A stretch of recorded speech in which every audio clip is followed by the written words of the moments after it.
Bienvenue à tous, ravi de vous retrouver pour votre édition Atlantique. Beau temps en perspective et pas uniquement dans le ciel de Charente-Maritime. Le soleil donne aussi des couleurs aux chiffres de l'hôtellerie de plein air. Avec une première tendance plutôt favorable à l'occasion des vacances de Pâques, l'été se dessine sous les meilleurs auspices. Reportage. Donc vous venez passer quelques petites vacances, un petit séjour court en France.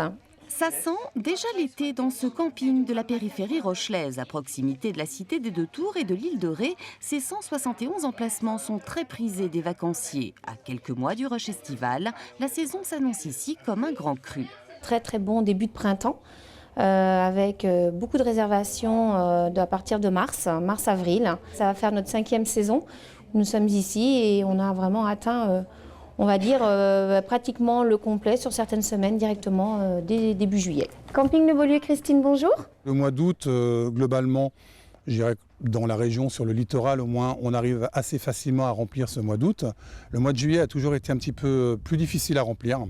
Donc cette année, pour X raisons, on a tendance à bien le remplir, souvent par des courts séjours, c'est vrai, mais le planning se remplit tous les jours petit à petit.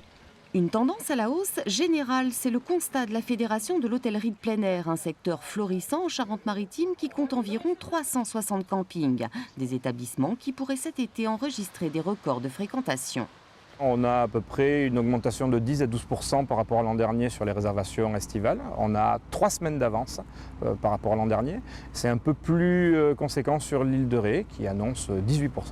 Théoriquement, on devrait s'approcher de la saison dernière avec un plus 4, plus 5% à la fin de la saison. Avec plus de 6 millions de nuitées, le camping à la côte en Charente-Maritime. Aujourd'hui, ce sont les Français qui réservent avec le plus d'empressement, suivis de près par les Belges et les Britanniques.